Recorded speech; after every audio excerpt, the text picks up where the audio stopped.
Hello, it's Mike here from Side Order Catering. Today we've got a recipe to do. I'm going to go through how to make a ramen. This is going to be a super easy recipe, something you can cook at home quite easily, which is obviously what we like to do on this channel. So I'm going to show you how to just sort of use store cupboard stuff to make a ramen. It's absolutely delicious. So I'll just show you through the ingredients we're going to use, and then we'll get cracking. Okay, here we go. So we've got the ingredients laid out here.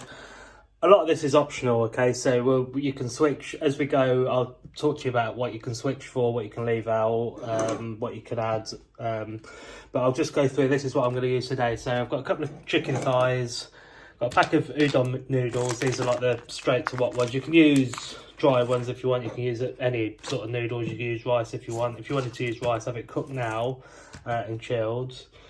Here I've got some like dried mushrooms. Again, you can use fresh if you want. Just slice them. I just like the dried ones because you get a bit of the stock from the soak, and also like you get a nice mix of mushrooms. It's quite nice. Got some coriander. Got some radish. That's just for a bit of garnish at the end. So again, use it or not. Chilli, spring onion, garlic. We've got some miso paste. That's quite important. So that's like a nice like adds a real umami to the broth. We've got some soy sauce.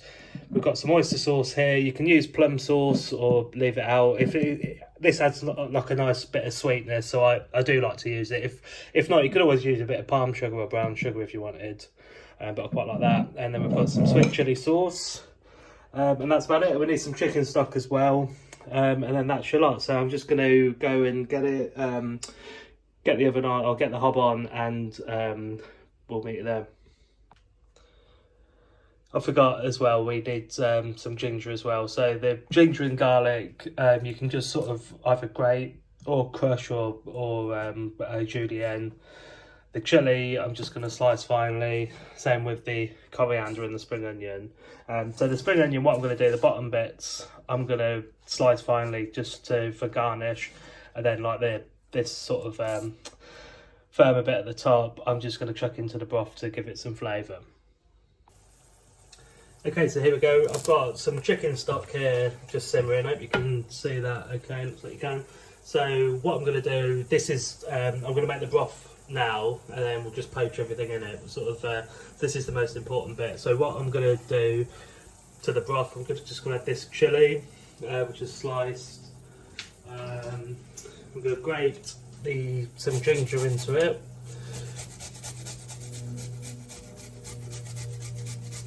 Like that should do it.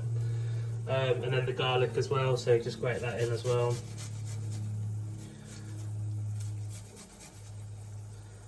There's one. Put a couple of garlic in. Okay, so there we go. So just knock that in. I've got the bit of spring onion there as well, so just drop those in. And then with the sauces, so we've got sweet chili sauce, so I think probably about 50 grams or so of each. So it's quite a good glug of it, but this is what's going to give you all the flavour. So it's nice and, like I say, it's nice and easy. It's all stuff out of the cupboard, this, which is what I love about it. So you can just come in from work, stick this on, and you don't have to worry too much about anything. So let's try and get this soy sauce as well. So again, just get loads of that in there. Probably about a quarter of this bottle, maybe just a little bit less, but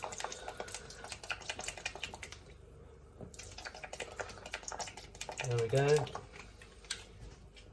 And then the miso, okay, so about a spoon of that, a teaspoon of that. Okay, that's everything that you're going to need in your broth for now. Just give that a stir, make sure like all the sauces are combined and that looks good. What I'm going to do now, I'm going to drop the chicken thighs in, so I'm going to cook them in the broth.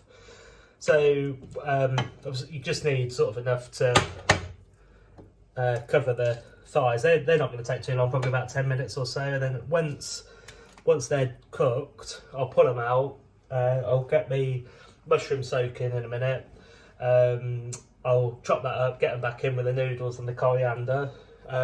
Poach an egg for the top as well, which is always nice. And then we're good to go. Okay, so the mushrooms I've just put into this jug. You stick them in a bowl or whatever. And I've boiled the kettle, so I just need to cover those in the water to soak. So what, 10 minutes or so, I think, just to get them all soft. And then I will put this water into the broth that we got going. I wouldn't put the mushrooms straight in because you get a bit of like grit in the mushrooms, so it's best to just soak them now. I'll get them out and then just pour sort of 3/4 or so of the liquid into the broth, just leaving the last little bit because then that grit will just sit in the bottom. You're not going to get it into your broth.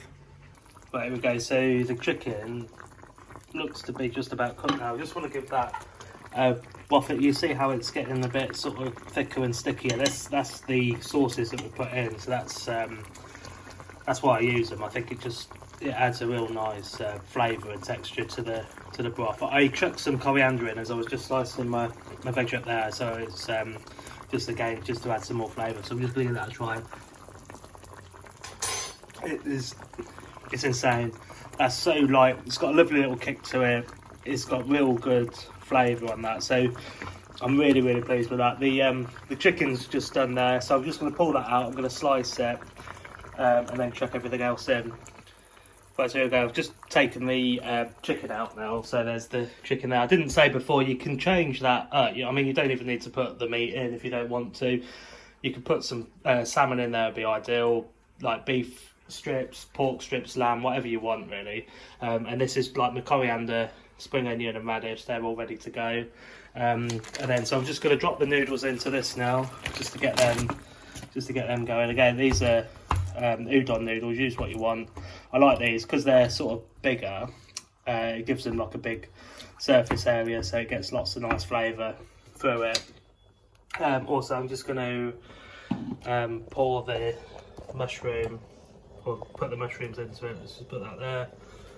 What's this spoon? So in with that, I'm going to stick these mushrooms in now. So just use a spoon, just drop them in. Like I say, just put some of the liquid in. Probably don't need that much actually. I think that'll do it, and then just get rid of the liquid and the bits at the bottom. So I'm going to let that simmer probably, I don't know, 3 to 5 minutes. I think I'm just going to slice that meat. I'm also going to poach an egg to put on top. Now you can poach it in this broth, but I prefer it not. I don't know why. It's just I always find that they're a bit sort of I'm not really sure why I don't like it, to be honest, but I prefer to do it separate in a pan. So I'm going to get one of them on the go, and then we'll poach the egg, we'll stick everything back in, and then we're ready to serve. Right, here we go. So you see there, so the chicken's cut and back in there, all the noodles, everything's ready in there. Just had another taste. It is absolutely delicious.